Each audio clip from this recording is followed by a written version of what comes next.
everyone, and welcome to today's TV segment where we'll be discussing how to change your life in 90 days with fitness and nutrition. I'm Anissa Bektashi with the SIEDC, and today's guest is Master Coach Phil Panakia. He owns a fitness club in the New Dorp Lane district. He's an expert in fitness and nutrition, and he is also a former Mr. Staten Island bodybuilding champion, and as well as a holistic healer. So Phil, tell us a little bit about your background in fitness and nutrition. Okay, I started at the age of 11. I was a little skinny kid from a tough area in Brooklyn, sure. And I saw a picture of Arnold Schwarzenegger, and I just fell in love with the idea that that could possibly be me one day. And I ordered these 2 light dumbbells to my house, even though my father said, I don't want you using weights at a young age. And the minute I grabbed those dumbbells, it was like magic. Mm-hmm. I can't explain it. It was like the first time you fell in love with somebody. And I grabbed those dumbbells, and it was this energy. And the minute I did a curl, I felt this electricity. Mm-hmm. And I knew that was what I wanted to do for the rest of my life at age 11. Wow. And since you're an owner of a gym, how does it feel to you to be able to train people and help them improve their lives? How does it feel to be so passionate about something, and where do you get that passion from to do what you do? Well, it's actually the passion I developed to help people was by accident. So I always say that, we plan our lives and God laughs. Mm-hmm. So at the age of 11, my goal was not to really help people. Mm-hmm. It was to be the best bodybuilder in the world. Mm-hmm. And I won Mr. Staten Island, I won these Mr. New York City, and I won several bodybuilding shows, and by the age of 25, I suffered a severe rip to my pec. It ripped the muscle off the bone, and that ended my career. Oh, wow. And I was reduced to tears. Mm-hmm. It was my whole dream. And at that point, I decided to try to open up a gym. Mm-hmm. I opened up my gym by the age of 31. And I thought that I was going to have a lot of athletes and bodybuilders. Sure. And by accident, I started to get average people to work in my gym. People mm-hmm. that were overweight, people that had low self-esteem, mm-hmm. and they were being made fun of, or they were suicidal, or they had diseases. Sure. It wasn't the bodybuilder. And I took them under my wing, and I would make a workout for them, and then I made the meal plan. And I started to realize the power mm-hmm. of that it did for their self-esteem mm-hmm. by them just having a program, having some level of control over their life. Mm-hmm. And after 3 months, seeing them smile, realizing that I had been a significant part of changing their life. Mm-hmm. And that's what developed my love for it. Awesome. So let's talk a little bit about how we can change our lives in 90 days with fitness and nutrition. So walk us through kind of how we can go about doing this, how we can improve our lives. Okay, well, no matter what situation you're in, whether it be you have diabetes, whether it be you have obesity, whether mm-hmm. it be you have a bad back, whether it be that you have, any disease. Sure. If you clean out your diet, and that means eating clean, healthy food, mm-hmm. okay, protein every 3 hours to keep the body in an anabolic state. Sure. Smaller meals more frequently. Right. And you exercise, just movement. Mm-hmm. There's no one particular exercise, just moving the body, even a walking program. Mm-hmm. The body will start to heal itself. Mm-hmm. Now I know people that are overweight and they get diabetes, what do? They go to the doctor, and the doctor recommends Metformin or something like that. And I'm saying there's a better way, mm-hmm. because that doctor's probably not going to tell you, hey, listen, why don't you drop 50 pounds? Why don't you go to a nutritionist? Because honestly, there's no money to be made in the medical profession. Of course, sure. So the doctor, and I'm not putting doctors down, but I'm putting the system that we live down, they want you to go back. Mm-hmm. The only way to go back is to make you scared and to give you medicines. Mm-hmm. You take medicines, you get more side effects. So I'm saying there's a better way. Mm-hmm. Rather than do that, and I'm not saying there's not a point that you need medicine, but let's take the natural approach. Sure. Lose a little bit of weight, move a little bit more. Mm-hmm. I take 15, 20 pounds off, and then let's check your A1C. Mm-hmm. I guarantee, whether it be high blood pressure, diabetes, self-esteem, mm-hmm. anxiety, not sleeping properly, and everything would improve through exercise and nutrition. Wonderful. And how do you feel about kind of, the time frame for getting this done? Do we definitely need 90 days to do this? Well, I say that like it's like a 90-day challenge. The reason I do that is because most people give up too fast. Okay? They go on a harebrained diet. Harebrained diet means they go on a starvation diet. Right. They have one slice of pizza a day. They lack nutrients, and they lose 10 pounds in 3 weeks, and then they gain it back. And so people get frustrated. Right, right. And so I think that there's got to be a better system. And I think teaching people, again, how to even eat properly, to eat on time, smaller meals more frequently, like rather than the big meals spread out. That's an important factor because people go hours without eating, then their sugar drops. So your craving for junk food is even higher. So think about you, Anissa, like how many meals do you say you have in a day? Probably 2 or so. Okay, 2 meals. So that means you're going about 6 or 7 hours without food in your body. Do you think that's going to make your body happy? Probably not. Okay, so science shows that starvation diets is another big problem that people do. Going on these low-calorie diets, you lack nutrients. If you lack nutrients, the body's not getting what it needs to burn the fat, and it slows down. No different than somebody that was in Vietnam, and they had to not eat for days at a time. The body chews off the muscle, and that is the worst thing in the world. So I actually make people eat more, smaller, and they want to be eating more calories, but they increase the metabolic rate. So I heard you discuss a little bit about low-calorie diets. So let's talk a little bit about these misconceptions about dieting and preferably low-cal diets. Do these work? Do they not work? Why don't they work? Well, there's definitely, in the society, everybody's too cerebral. I say this, hard work is the secret. So I think there's I'm sorry, what was the question again? No, right. So we've been speaking about dieting, right? And there's a lot of misconceptions about which diets work and which do work. What's kind of like the backing with, or do low-calorie diets work? Okay, so low-calorie diets definitely don't work. Okay, so low-calorie diets, like I just said, they force the body to chew off the muscle because when you're not eating enough nutrients, the body starts to look for nutrients and protein. It says, where's the protein? And it starts to chew off the muscle. So we get a lot of misinformation today. One of them is that starvation diets or low-calorie diets are the key. That's false. Right. And second is that you need to be in the gym 7 days a week, 3 hours a day. And you don't. You need 3 hours total in a week, 3 days a week. And you need to train smart. That means good form, training with intensity, but you don't need these marathon workouts. They're going to kill your joints, and it's not going to get you your goals. So I think people think in order to get this beautiful body, to feel healthy, you're going to have to invest a lot of time, and that is not true. So even if you worked out a half an hour, 3 days a week, you invested an hour and a half of your time, that would make a huge difference. Okay.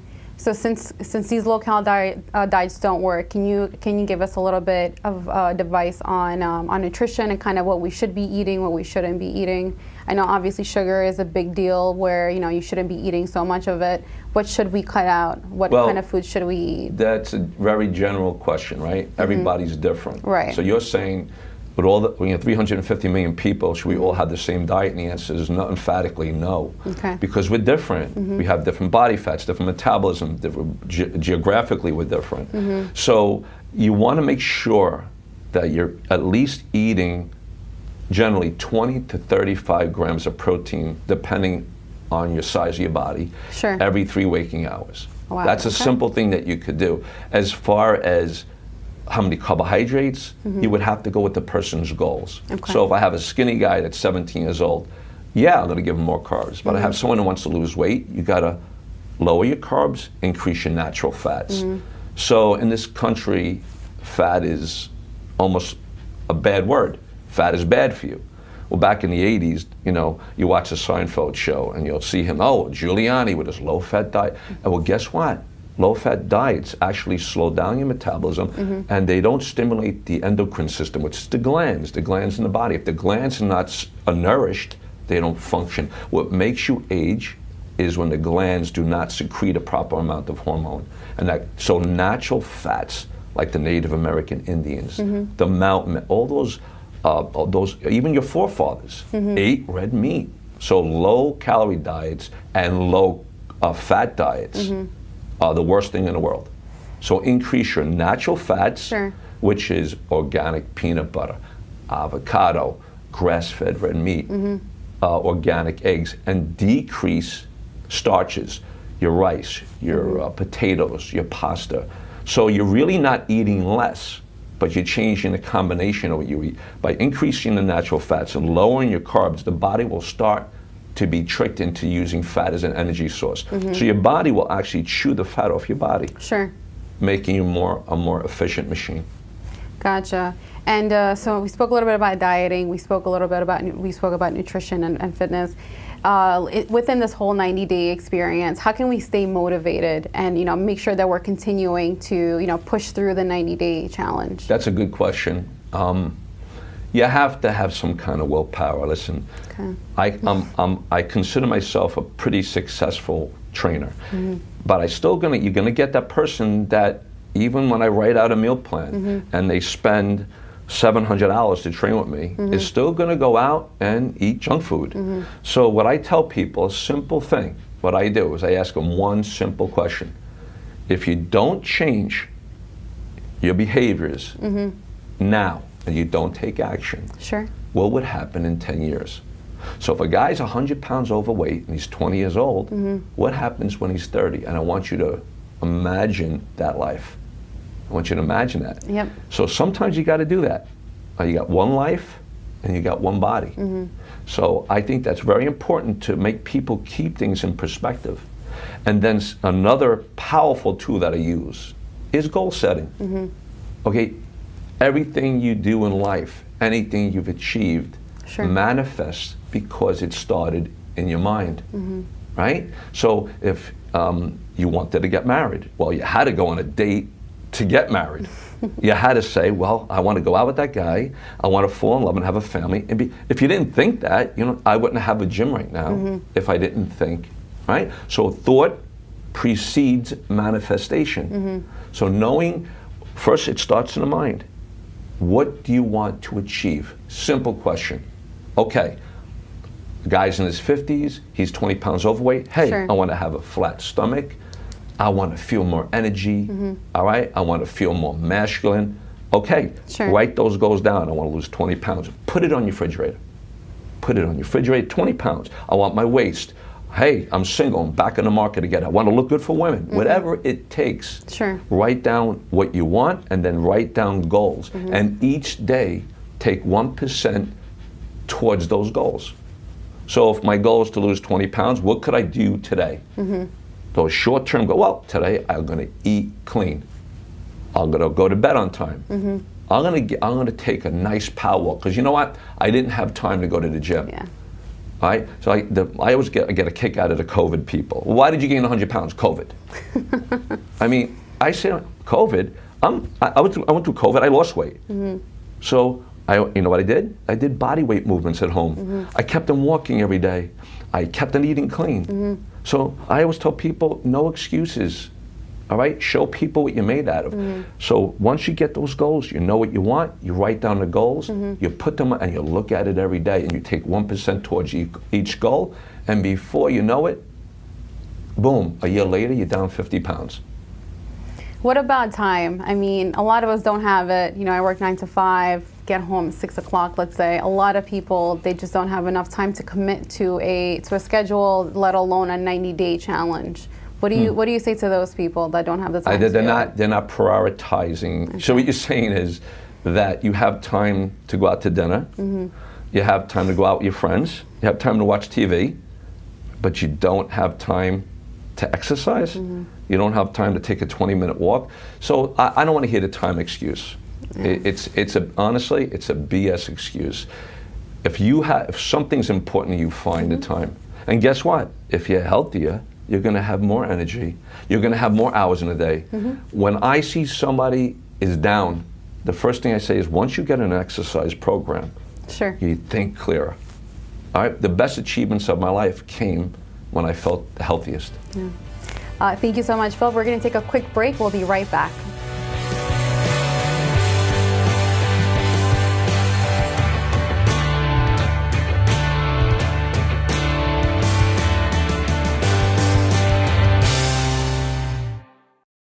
Being a parent, especially for the first time, with that comes a lot of self-doubt. As a dad, I just try to lead by example. When you're trying to be the best person that you can be, your kids see that and then they emulate that.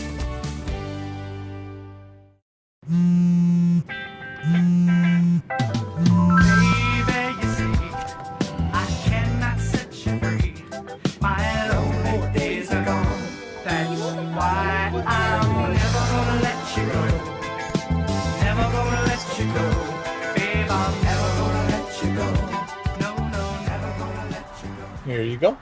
Thank you. Thank you.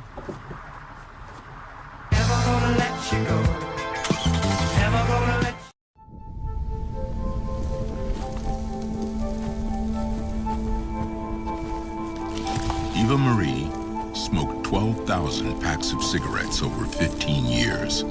She quit, and now there's a new lung cancer screening that could save her life. You stopped smoking. Now start screening. No matter how much you smoked, early detection could save you. Talk to your doctor or learn more at savedbythescan.org.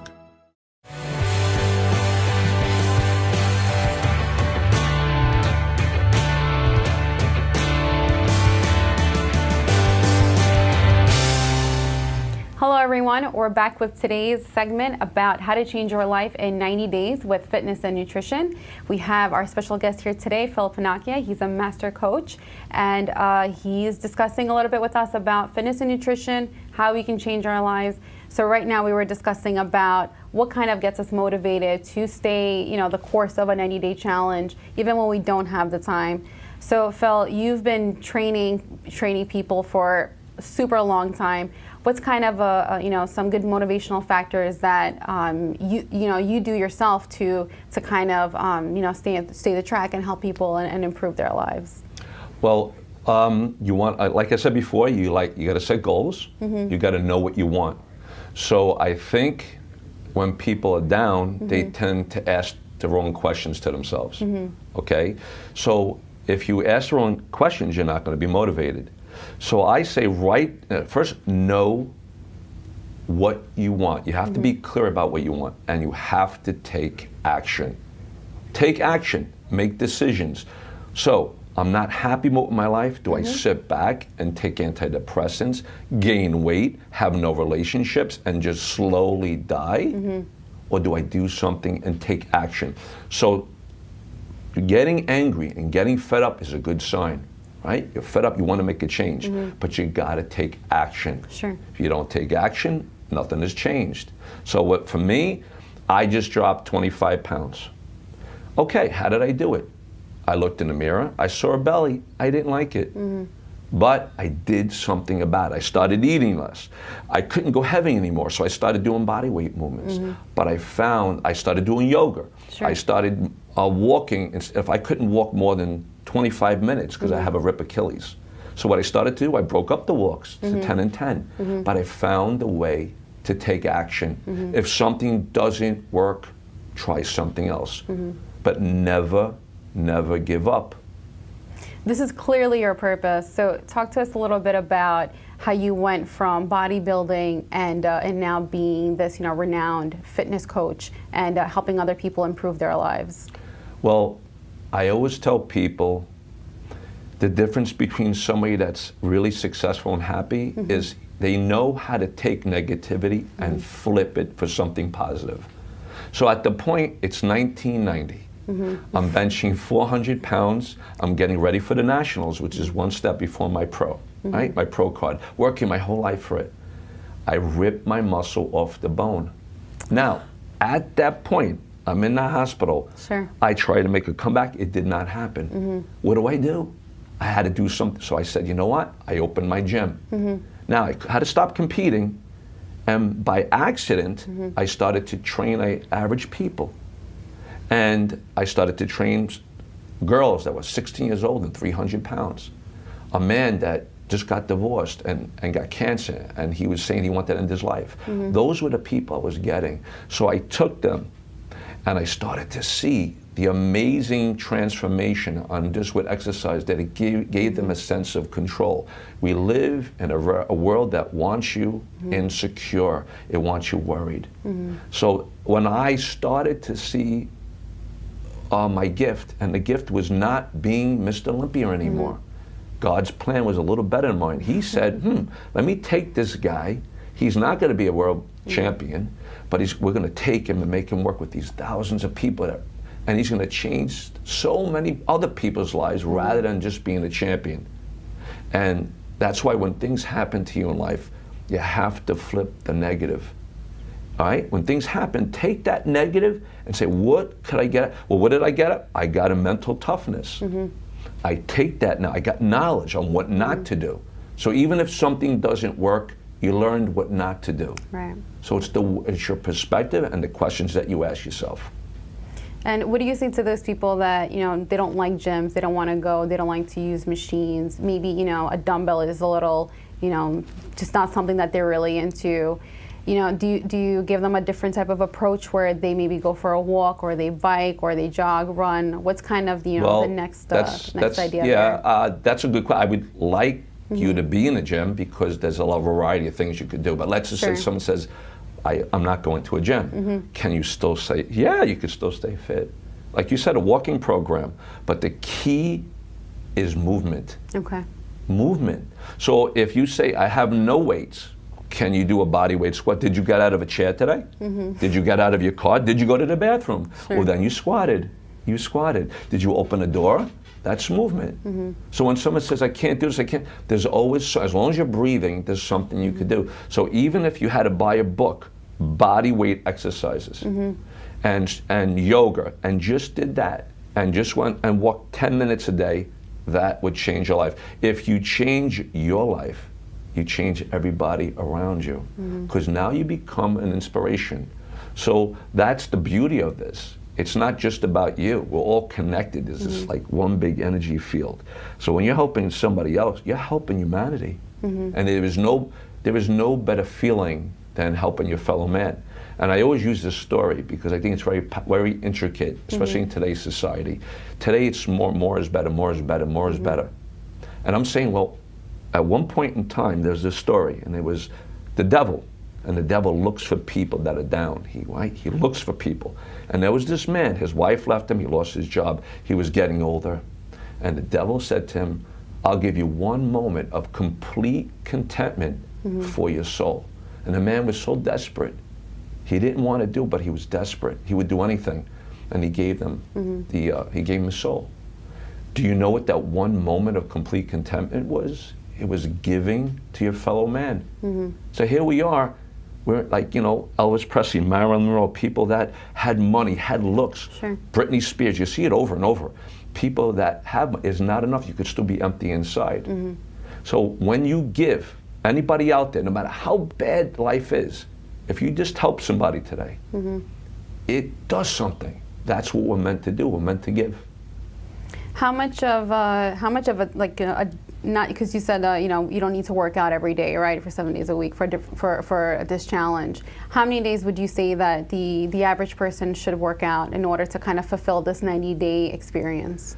I think 2 to 3 days a week, but it has to be done correctly. So it's not just if you can hire a personal trainer, and I mean a qualified one. Of course. All right, there's a shortage of qualified trainers. Somebody that has a lot of experience, it is worth every penny. He'll save you years, okay? But I think 3 days a week, a half an hour, and by the way, weight training is superior to cardio. So if you could weight train even 15 minutes done 3 days a week, that would increase your metabolic rate and help you lose fat, and it would help keep it off. So walking's nice, but I think weight training is superior to walking. So if you have no choice, and you say, Phil, I have no time, well then park your car 10 minutes from where you're walking. You're coming here to cable TV, well, guess what? Park your car 10 minutes away, and you're gonna walk here every day. that's your exercise. So no more excuses. People use excuses. The time excuse, I'm sick of it. What about different types of methods where, let's say, we are in the gym, but we don't like all the different types of machines? Would just walking on the treadmill be more than enough to kind of suffice that challenge, or we need a little bit more of a workout to get the full effect? Walking. Eventually, your body would acclimate to the walking. Okay. So you need to vary the workout because the body will acclimate within 4 to 6 weeks. So if I made a workout for you right now, Nisa, and you said, after 4 to 6 weeks, you got changes, I lost 5 pounds, eventually the body will adapt. So really, just going to the gym and just walking on the treadmill, eventually that person's going to quit. They're going to get bored, the results stop. So you need to vary your exercises, the reps, the order of the body parts, so you hit the body from different angles, and the body does not know what to do. It gets confused and it evolves. Muscle is a mutation. We're not meant to be ripped. Right. At the age of 35, the life wants you out of here. You're getting up there. Let some new people come in. It doesn't want you to be fit at 60. Right? So I'm saying, fight that. You're going against the laws of logic. So by exercising, taking care of yourself, you're evolving. And again, you become inspiration to the people around you, your kids, everybody around you. It's not just you. That was just going to be kind of ties into my next question about, the older that you get, do we need more exercise as we get older, or, can we kind of continue with the same type of exercise that we've been doing? You need actually less. That's worked. Okay. You need less.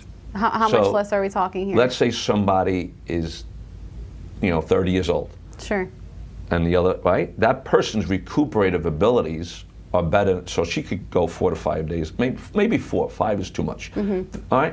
But as you get older, recuperative powers change. So you could do the same thing as an older person, but less. But you still should work out, but it should be less volume and more intensity. So somebody that's working out an hour 3 days a week, maybe at 50, a half an hour 3 days a week, but still training intelligently, training smart, training with intensity. And that means good form. It means controlling your negatives. It means concentrating. It's not about the weight. So we've heard a lot today about nutrition and dieting and fitness, and obviously being fit for life. Is there some other type of takeaways that we can kind of leave the show with that you'd like to share with us? Okay, well, yes, I think I'm going to try to give a couple of positive tips here that can make a difference. Number one thing to remember, everything that you have in your life, whether it be a friend, whether it be love, whether it be a job, whether it be good health, brains, intelligence, sense of humor, everything that I have, my bodybuilding championships, my gym, my ability to help people is all from the grace of God. God gave me this gift. I didn't, right? He gave this to me. And that alone, have faith in God, no matter how tough it gets, even if you're fighting a terminal disease, stay strong, never give up. Never give up. And eat a little bit less. Eat a little bit less, move a little bit more. Don't look back, burn the past. The past does nothing for you. Good or bad, it does nothing. If it's good, you wish it was back again. If it's, right? And the future gives you anxiety because you have all these scenarios. I say focus on what I could. Right now, I'm not Mr. Stenholm. I'm a guy in my 50s. What am I going to do about it? I'm not going to live in the past. That's not going to help me. Okay? So stay positive, have faith in God, don't look back, and don't complain. Everybody has their demons. You fight, you stay positive, and good things are going to happen. Well, thank you so much, everyone, for tuning in today, and thank you so much, Phil, Thank you for having me. for this segment. Tune in next time with our other shows.